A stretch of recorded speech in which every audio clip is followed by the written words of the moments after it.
Okay, the first person who has requested to speak is Ms. Edith Edwards.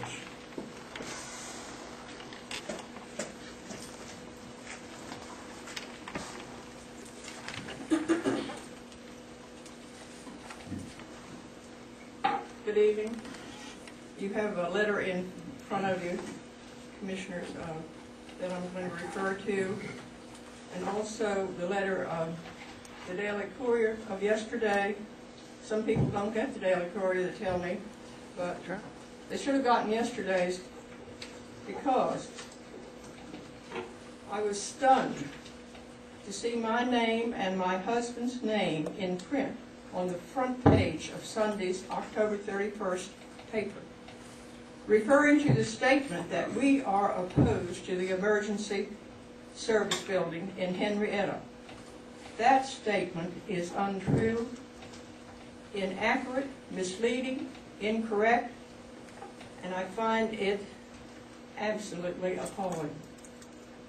It referred to a letter that my husband and I had sent to the local government commission in Raleigh, October the 21st, saying we were in opposition of the Daniel Road project.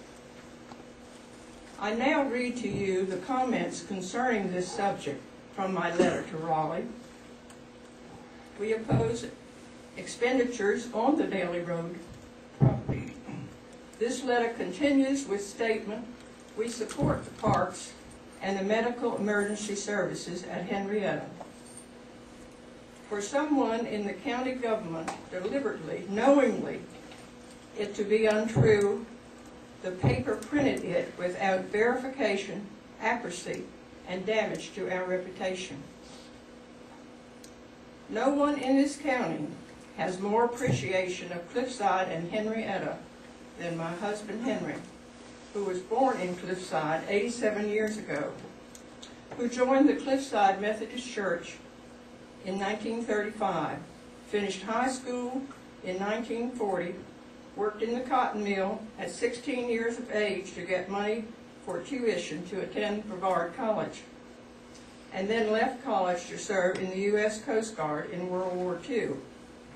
He is a member of Cliffside Masonic Lodge 35 years, gives blood at Cliffside Masonic Lodge every 60 days. I wrote a letter to the editor of the Daily Courier, and it was printed, stating the same truths as I have spoken here. Mr. Duncan Edwards.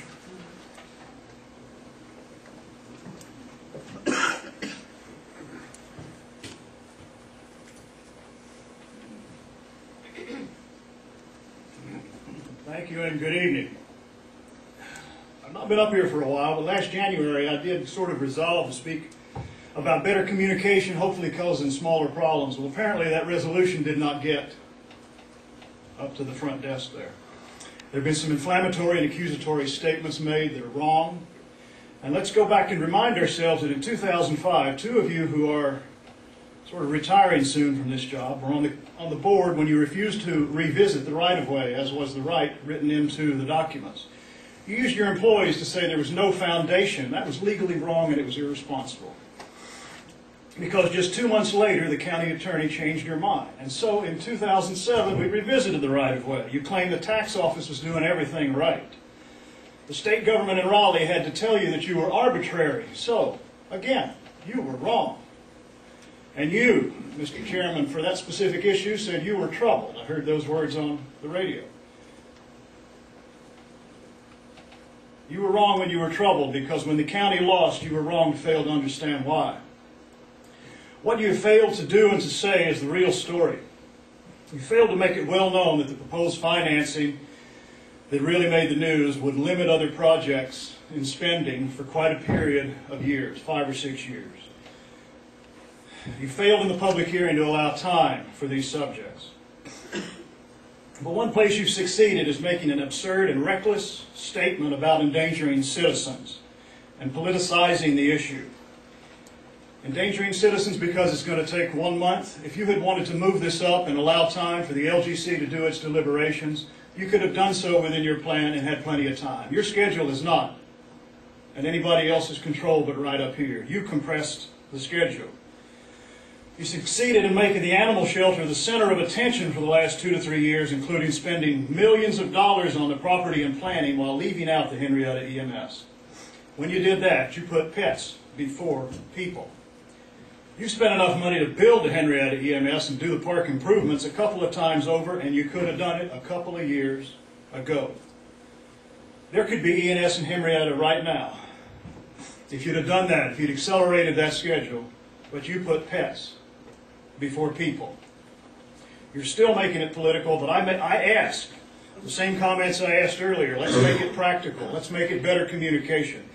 The new commissioners, whoever they be, can put people first, and they can furnish the 911 center as backup, or get an alternative to a backup.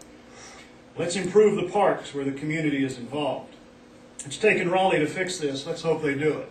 Yesterday I watched a football game, and there at the end, quarterback rears back and throws what they call a Hail Mary pass, trying to do in the last play what they didn't do the whole game.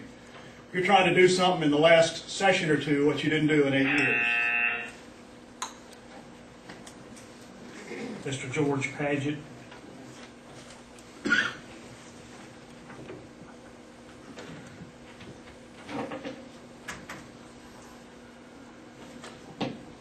Ladies and gentlemen of the Commission, let me begin by praising our County Finance Department and Mrs. Julie Shearer for the fine job that they've been doing in securing a lower interest rate on our school loans and saving the county over $1 million. I hope that you and your department are appreciated for the fine work you did. Now on to other matters. I read the lengthy one-sided article in the Daily Courier yesterday regarding the delaying of the EMS station at Henrietta. It never ceases to amaze me that incomplete information is delivered to the public by our daily newspaper. In that article, Commissioner Brent Washburn is quoted as saying that those of us who wrote the local government commission in Raleigh, and I quote, are endangering the health of the folks in Caroline, Avondale, Henrietta, Cliffside, Harris, Danieltown, and Sandy Mush areas, close quote. These comments may be libelous and are certainly impugn the integrity and the character of all who wrote to the LGC to petition to stop this spending as it is now constituted. A lawyer may find grounds for a lawsuit as a result of your accusation, Mr. Washburn, and the Daily Courier for printing it. You talked of our endangering the health of the residents in the southern part of the county. Let me be direct with you. What endangers the health of residents all over Rutherford County is the fact that in 8 years that you've been on the commission, you have failed to fund and make operational a backup 911 system. The residents need to realize that if our present 911 emergency system fails, there is no backup. No backup system in place to handle 911 calls. Therefore, no ambulances, no law enforcement, no firefighters can be sent anywhere in the county. And that, Commissioners, truly does endanger the health and the lives of all of us in Rutherford County. You also said, and I quote, Commissioners have successfully planned and built 2 of the 3 satellite stations in the county that mean much faster responses for those needing emergency medical attention. Close quote. Mr. Washburn, why didn't you fund the 911 backup system and the Henrietta EMS station completely before spending over $4 million on the Pipe Green Daniel Road project? Efforts were made to separate the EMS system from the other projects by Commissioners Crow and Helton, and they were defeated by the usual 3-2 vote by Commissioners Washburn, McIntosh, and Holland. Let us place the blame where it belongs, on you 3 Commissioners. Commissioners Crow and Helton were not in favor of the Daniel Road project proceeding without it being put to a vote of the citizens of this county. Hooray for them. Thank you.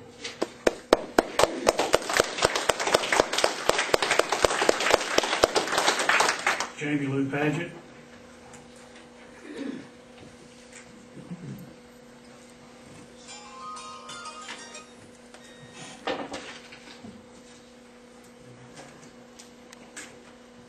Good evening, Commissioners. Smear tactics in the Sunday Daily Courier article on the EMS station clearly demonstrate the bias of our local newspaper and its attempt to sway the election toward the liberal candidates it favors. I am not aware of any phone calls being made to any of us who wrote letters to the LGC. Why did the Courier not solicit comments from Commissioners Helton and Crow regarding their positions on this issue? The Daily Courier printed what was fed to them by Mr. Condrey and Mr. Washburn. Shame on the Courier for slanting the news instead of investigating and printing both sides of the issue. You misrepresented the positions of Mr. Eckler, Mr. Owens, and Mr. Richard to advance your own agenda and influence the outcome of the election. Nowhere have these fine men said they didn't want the EMS station in Henrietta. I believe they want a functional facility, furnished, equipped properly, and staffed with qualified EMS personnel.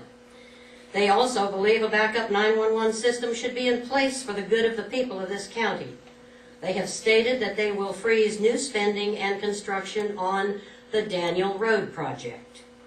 Another omission in the Courier article was the letter received from Mr. Vance Holloman at the LGC by John Condrey on Wednesday, October 27th. It states, and I quote, "Since the newly elected commissioners will constitute a majority of the county's Board of Commissioners once the new term begins in December, I have chosen not to present the new money projects for consideration by the Local Government Commission at its November 2nd meeting. Sincerely, T. Vance Holloman, Deputy State Treasurer." Even the LGC recognized that this spending issue needed to be acted on by the newly elected commissioners, not the outgoing ones. Protecting our citizens is a necessary function of government. Developing a commercial real estate project is not, though you'd never know it from the priorities of Commissioners Washburn, McIntosh, and Holland. How much investigation was done on existing buildings in the southern part of the county before deciding to build a new facility on a piece of property donated by Commissioner Holland? Are there not alternatives for the county in modifying existing buildings? Commissioners Crow and Helton have fought hard for the citizens of Rutherford County by attempting to get spending for projects on the ballot for all of us to vote on. They have been voted down every time. If Eckler, Owens, and Richard are elected our new commissioners, they will bring a refreshing attitude of openness and sunshine to county government, and they will make themselves available to hear what the voters want and need. If the Daily Courier will not inform us by diligent investigation and reporting, then what good is our daily paper?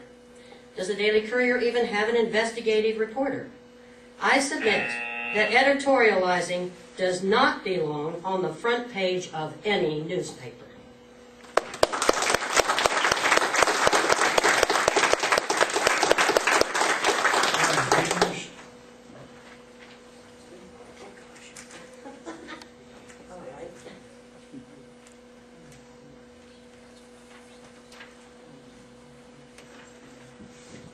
Good evening. I have lived in Rutherford County for over 30 years, and I have taught social studies, local government, state government, and national government for much of those 30 years. Since this is the last time I will have the ability to address this set of commissioners, I wanted to take a few moments to share my thoughts with you. First, I would like to tell Commissioners Helton and Crow how much I appreciate their hard work, diligence, and research into the views of the people of Rutherford County. I appreciate how you research the information on various issues and then make informed decisions that reflect good common sense